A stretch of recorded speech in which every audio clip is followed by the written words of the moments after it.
Assalamualaikum warahmatullahi wabarakatuh. Pada kesempatan kali ini, saya akan melakukan presentasi terhadap tugas semester saya atas mata kuliah Akuntansi Manajemen kelas AK204 dengan judul Akuntansi Manajemen di Era Digital dan Keberlanjutan Global.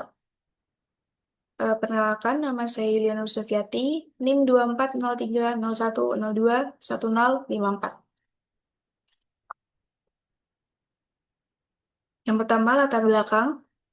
Eh, Tuntutan perusahaan selain untuk mencapai kinerja keuangan yang optimal, tetapi juga untuk menunjukkan tanggung jawab terhadap lingkungan, sosial, dan tata kelola yang baik. Teknologi seperti Big Data Analytics, Blockchain, dan Artificial Intelligence memungkinkan akuntan manajemen untuk mengolah informasi dalam skala besar secara cepat dan akurat, sehingga mendukung pengambilan keputusan yang lebih strategis dan berkelanjutan.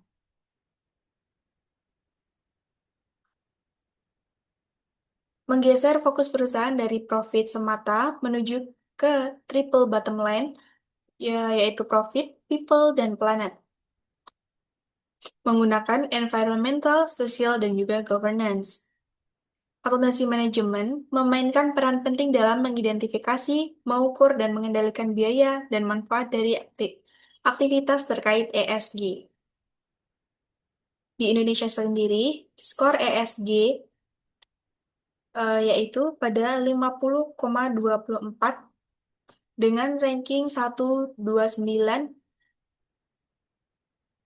di seluruh dunia. Kemudian selanjutnya, akuntansi manajemen di era digital dan keberlanjutan global menuntut integrasi antara teknologi, etika, dan pemahaman mendalam terhadap isu-isu keberlanjutan. Penerapan ESG di negara berkembang dalam rangka akuntansi manajemen masih terbatas pada pelaporan eksternal dan belum sepenuhnya dimanfaatkan sebagai alat manajemen strategis.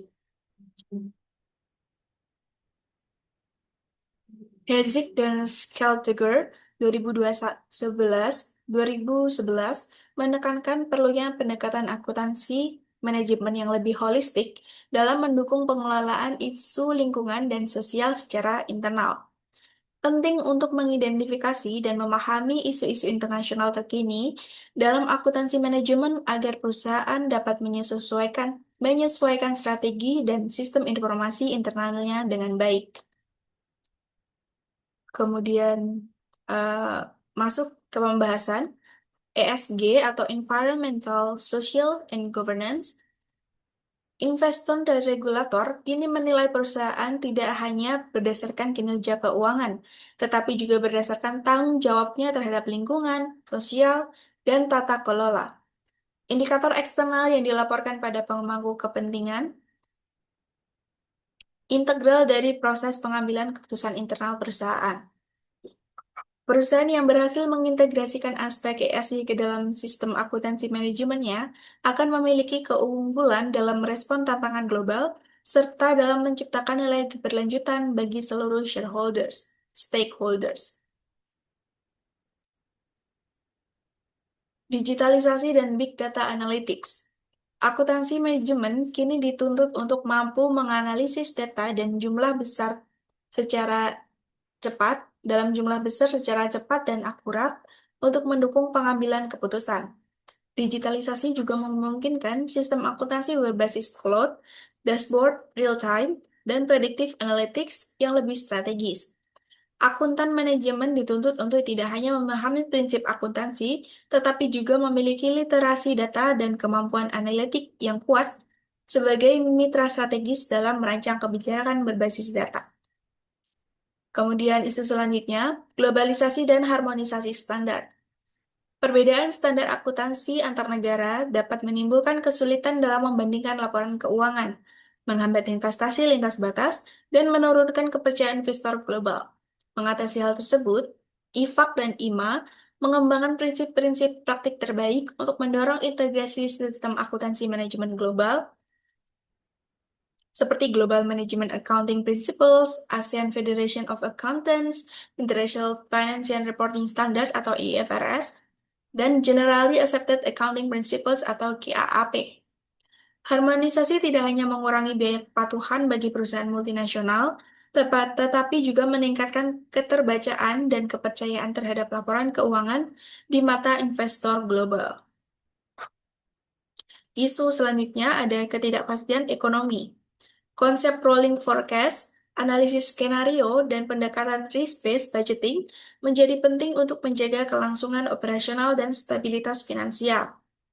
Manajemen risiko keuangan merupakan proses sistematis untuk mengelola eksposur terhadap ketidakpastian, termasuk risiko pasar kredit, likuiditas, dan operasional dengan tujuan utama menjaga nilai perusahaan. Dalam menghadapi kondisi ekonomi yang tidak menentu, perusahaan dituntut untuk membangun sistem manajemen risiko yang responsif, berbasis pada analisis data, dan selaras dengan praktik akuntansi manajemen.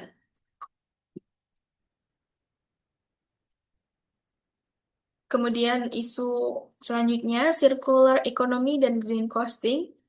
Isu ekonomi sirkular mendorong perusahaan untuk mempertimbangkan efisiensi sumber daya dan dampak lingkungan dalam strategi bisnisnya.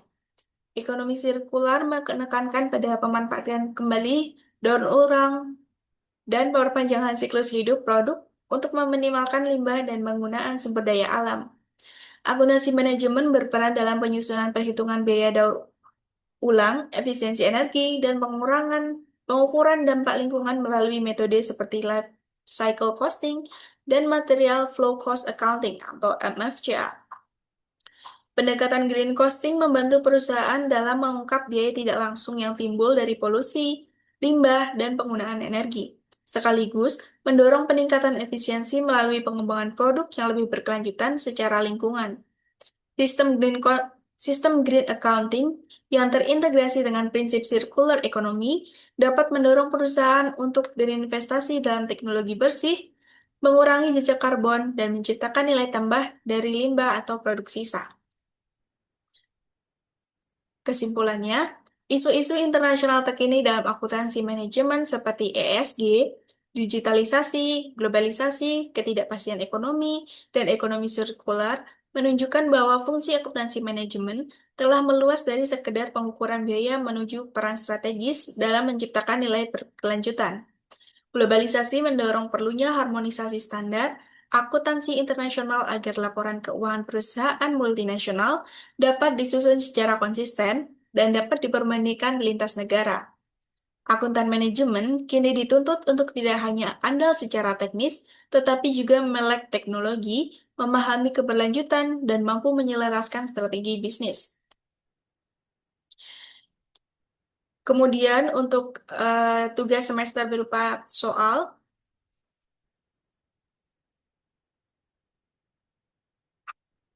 untuk alokasi berdasar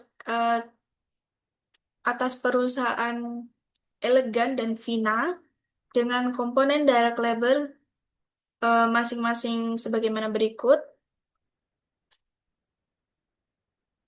Didapat total direct labor sebesar 12.000 USD, direct material setotal 6.000 USD, unit jumlah unit produk masing-masing brand Elegan sebesar 3.000, brand Vina 3.000, setup hours untuk Elegan adalah 100, Vina 100, machine hours 500, untuk Elegan dan Vina 4.500. Untuk overhead, total setting peralatan ada 3.000, pemrosesan dengan mesin sebanyak 18.000 USD, kemudian jika ditotal, maka terdapat 21.000 USD overhead. Maka tentukan yang pertama alokasi berdasarkan direct labor cost, dan yang kedua alokasi berdasarkan activity based costing. Alokasi berdasarkan direct labor cost, yang pertama untuk brand Elegan, direct labor-nya tadi 9.000 USD, proporsi yang didapat 75%, maka alokasi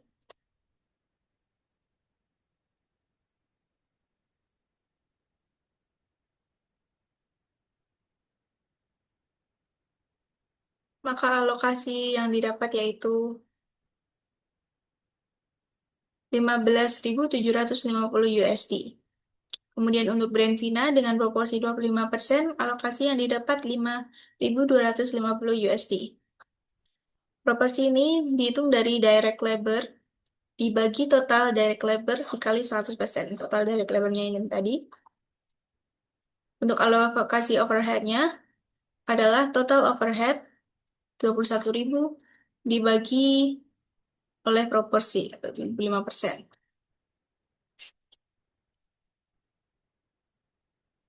Kemudian dari data-data yang telah dihitung diperoleh data overhead untuk elegan yang baru 15.750, untuk Vina 5.250, sehingga total cost-nya menjadi 27.750 brand elegan dan Vina 11.250. Untuk unit dari produk elegan dan Vina sama-sama 3.000, maka cost per unit-nya akan total cost dibagi unit ada 9,25 USD untuk brand elegan dan 3,75 untuk USD untuk brand Vina.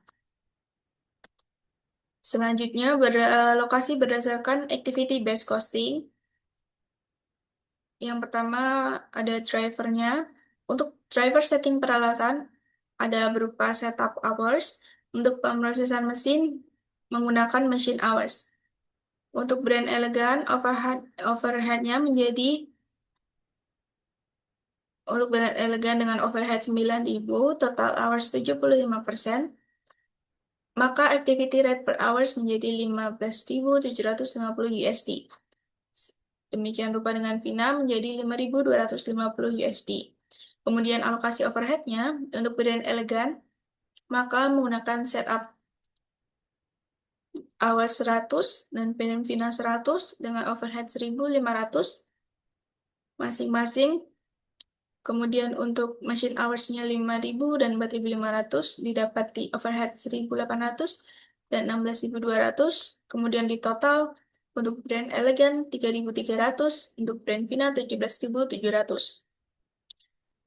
Dari data tersebut diperoleh total cost yang baru 15.300 untuk brand elegan dan 23.700 untuk brand Vina.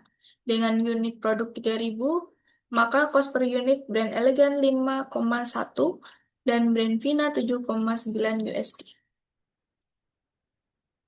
Demikian presentasi tugas semester yang dapat saya jelaskan. Terima kasih atas perhatiannya. Isu global makin menekan, akuntansi manajemen tetap andalan. Assalamualaikum warahmatullahi wabarakatuh.